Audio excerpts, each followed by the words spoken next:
Hi, I'm Jason. I've lived much of my life sandwiched between fear and faith, hope and despair, pushing forward and falling back. I was a curious child, self-taught, both a loner and a socialite. I spent hours at the local creek, endlessly fascinated by the natural world. I learned to program an Apple IIc, sitting on the floor in my dad's office or downstairs in the house. I took things apart and I put them back together. I moved from discovery to discovery, developing a workable understanding of the things I touched. As a child, I spent countless hours at the library reading books on programming and artificial intelligence.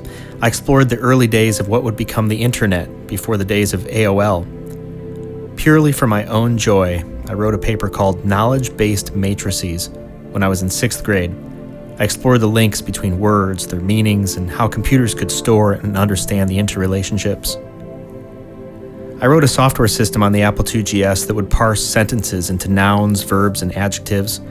I wrote a point-of-sale system on a PC to keep track of fish sales from my friend's pond. I was fascinated by the ability to create anything and everything, and would invest hours engulfed in my pursuits. I wanted to be an astronaut. I dreamed of adventure, space, the unknown. I wanted to be a teacher, inspired by the practicality of physics. I programmed my old TI-85 calculator to do 3D rotations when I should have been paying attention in trigonometry class.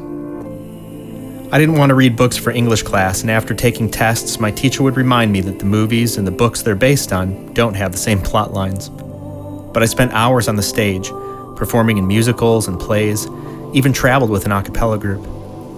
When I was 19, I was on track to be the youngest sales manager in Best Buy's history, but instead, I left retail. I was a dual major in college, computer engineering and musical theater. I went away to school briefly and struggled to do the computer homework, but tutored the other kids on my dorm floor. I felt that I didn't need to prove that I could do the work, but I still wanted to be useful for someone else. I left school, started a family, and moved on to marketing management and technical sales roles. I consulted with Fortune 500 companies and small mom-and-pop shops. In the early days of e-commerce, I co-founded a company to sell heating and air conditioning equipment online. Over the course of 1 month, working nights and weekends, I wrote the software and designed the website that took our first order, less than 30 days from inception. Over the next 8 years, I helped grow that to shipping from 7 distribution centers, with a national network of 30,000 contractors, while concepting and writing the operations software and systems to run the company. I designed an integrated system to optimize fulfillment across distribution centers, vendors, and shipping companies. I sold that company and tasted retirement. I ran high ropes experiences and taught outdoor education. I traveled with my family, took kids to school, went on field trips. I spent hours playing video games when I should have probably worked on the house. I wrote and recorded songs. I co-pastored churches. I led groups. I learned to rock climb because I was afraid of heights, and I taught others to do the same. I started a consulting company that integrates strategy, technology, and marketing to solve business problems. We built a system to buy and sell stocks. It looked at 3,000 different equities and 75,000 combinations of technical indicators to tweet, buy, and sell signals every 30 minutes. I co-founded an electrical and lighting contracting company. I co-founded a gym. I've mentored dozens of startups and small businesses.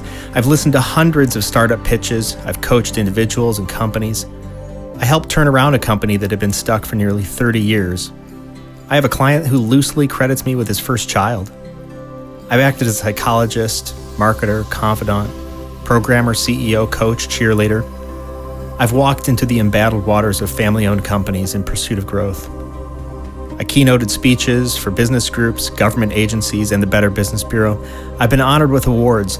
I've hosted a weekly podcast and a weekly networking group, live streams, and facilitated events for businesses and schools. I've been to the other side of the world to mentor individuals and organizations. I've worked with one-man bands and billion-dollar companies.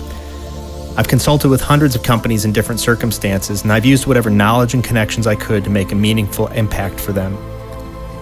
I've found a voice with entrepreneurs and small business owners.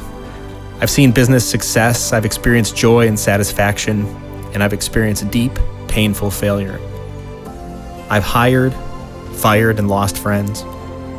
I've struggled with financial decisions. I've struggled with personal and family relationships.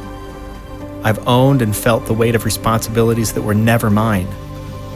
I've created things that no one wanted and solutions that didn't work. I've experienced anxiety, sleepless nights, depression, crippling fear, the dark sides of struggle. I've experienced tidal waves of both joy and sorrow. I lived with fear of judgment, shame, wondering what you'll all think. I've moved too quickly, I've delayed too long. I've held on to both the future and the past, pulled apart in the middle. I have a broader skill set than many people I know and enjoy immensely making connections for others, yet at times I have been so stuck. I've taken on too much. I've been overwhelmed. I've been lost. I've experienced both hope and terror in the saying, if you're not failing, you're not trying hard enough. I started writing a book for my kids on the decision-making processes I went through during major life events. I hope that they'd learn from me and apply for themselves. I should write a book on how to screw it all up and survive. Having lived over 40 years, I feel like I'm understanding myself, my personality, my energy, my needs, for now. I'm becoming an expert at seeing what it means to be stuck, and I'm learning ways to get unstuck. People say I've inspired them, that they've learned from me, which I always find very hard to accept. But it's true. I see opportunity when others see obstacles. I make connections when others see dead ends. And I can be a source of energy when people need it. When I pay attention, I can read people. I can see who they are, where they fit, what they need. I have been offered a voice into clients' pivotal circumstances. I've said, find out and own what you're amazing at. You'll do better than anyone else in your sphere of influence. And that doesn't mean that you're not terrible at all sorts of things. In fact, you and I can talk about my list over drinks sometimes. I've told people, stop doing what you're no good at and what you don't like, because there is someone who is good at it and loves it. But I don't just say those words. I'm learning to live it. I struggle. I cycle between courage and fear. Even as I pen this, pushing it out to the ether, I know there is someone who needs to know what I know. And yet I hear someone's judgmental words they haven't even spoken. So I write for me, and I offer my journey for you. If you feel you've screwed it all up, we should talk. If your business is stuck, maybe we can work together to move through it.